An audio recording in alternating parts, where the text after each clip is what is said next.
Welcome to the Agile Wire. Brought to you by Wisconsin Agility. Can't get customer feedback. With stakeholders, what cut me some slack. I can't sleep, my backlog's not ordered. Please help with my decision disorder. All right, Chad. So what's going on here? This product owner can't get any, user feedback. Why can't they talk to any customers? I'm putting myself in the shoes of the stressed out product owner. I think that's what this song I intended to capture, right? Everybody says all the buzzwords all the time in product, right? Get close to your customer, voice of the customer, give your customers what they don't know they want. There's so much talk about customer feedback, and yet it's really hard sometimes for various reasons to get close to a customer. So I can't get customer feedback. I think it's just a problem statement that I think a lot of product owners can struggle with. Yeah, and then I love where you go with it, talking about how, because you can't get close to your customers, you have this decision disorder. You don't know where am I ordering things? What's going on? I don't know.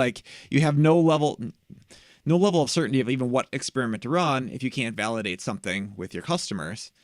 And then you're kind of asking there for your stakeholder. You wish your stakeholders would give you some, cut you some slack. I think every product owner is just man, I'm stressed out. I'm trying to satisfy everybody's needs. But if I can't talk to the customers, how am I supposed to do that? How am I supposed to find those win-wins?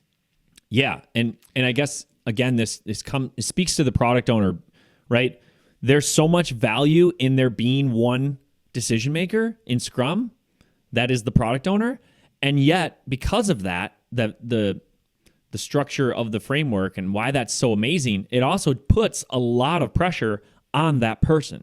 And so, again, it feels like things are hitting you from all directions when you're a product owner, right? The customer maybe wants something or they need something. The stakeholders, internal and external, right? There might be governance bodies that are your stakeholders that you don't even want to have to do something, but you have to do it to play by the rules in our society, in our economy.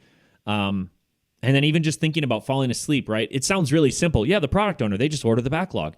Well, yeah, but determining what to order, when to order, it can be very stressful, right? So decision disorder is sort of just kind of it's sort of just a jab at from an outsider looking in, it might feel like, why didn't the product owner come prepared to this session today? Or why do they feel so rattled? Well, because they're responsible for ordering where we're going next. It's a big accountability.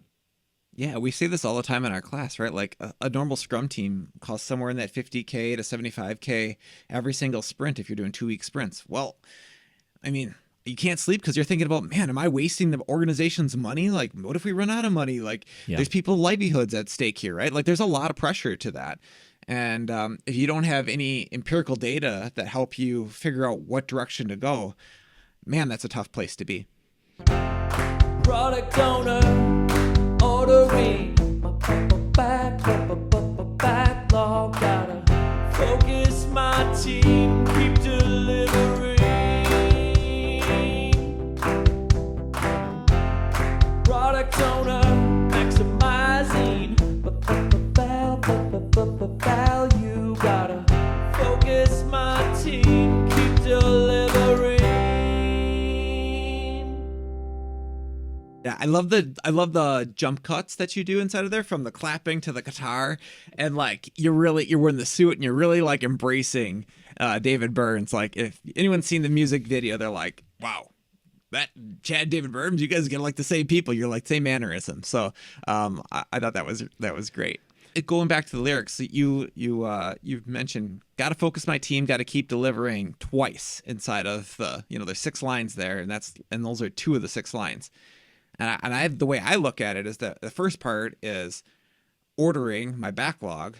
That's how you do the second part, maximizing your value so that you can focus your team so they can keep delivering, right? I think you do a really good job of condensing down that essence of a product owner, why they exist, maximizing the value for the team, and then how they do that. ordering their backlog so they can figure Yeah. out what should we work on next so we can focus. Because we all know if we work on many things all at once, very little actually gets done. And if we have focus, we can get a lot done in a short period of time. Yeah, and Is that what you were thinking when you wrote those lyrics? We talk about closing the agile feedback loop all the time, right? And I think sometimes, I don't know, sometimes Scrum maybe gets like a misunderstood. Sometimes Scrum is misunderstood in that it's just like, yeah, you just like keep delivering stuff, or you just keep building stuff, right?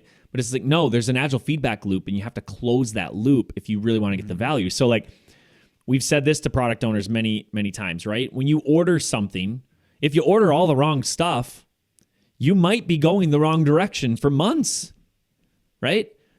That's why you got to keep delivering. So you probably will get it wrong several sprints out of, maybe the majority of sprints. I'm not sure. It depends on your context of your product. But by delivering, not just incrementally building, but by delivering, you close the feedback loop and you get feedback on what you've actually created, what you as a product owner put at the top of the backlog, and now you can change course. Like a sailboat, you can decide, okay, now that I've gone this direction, I need to tack and go left, go right. So it's right.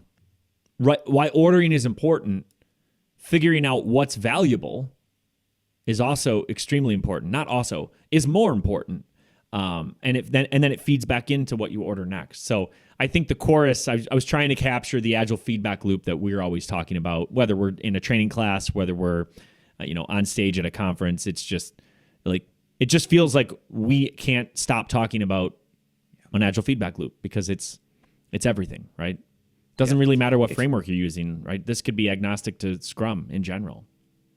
Yeah, if you're on a team and you just build, but you never measure and learn, then how do you know you're going in the right direction? I guess I equate it back to the day when first learning how to drive and we didn't have GPSs and you'd have to like print maps out and go with you. You had no feedback loop. Was I on the right track or not? You could be going in the wrong direction. And that definitely happened, for me at least, a few different times. And it was, you had to like go get feedback from like a gas station or something else and say, where are we now? Like you look at your phone or your GPS in your car and it's like, you have a constant feedback loop. Am I going in the right direction? Where should I be going? And getting lost is just kind of a thing in the past. Like mentioning that to my kids, like they don't even know what that means. And that's kind of what you're going after right here. Like if you have this feedback loop, you're always validating that you're going in the right direction. Yeah. Yeah. That's so awesome. I love your analogy. Like I'm laughing because I forgot, like, yeah, you used to stop at gas stations and ask for directions. Like that happened all the time, right?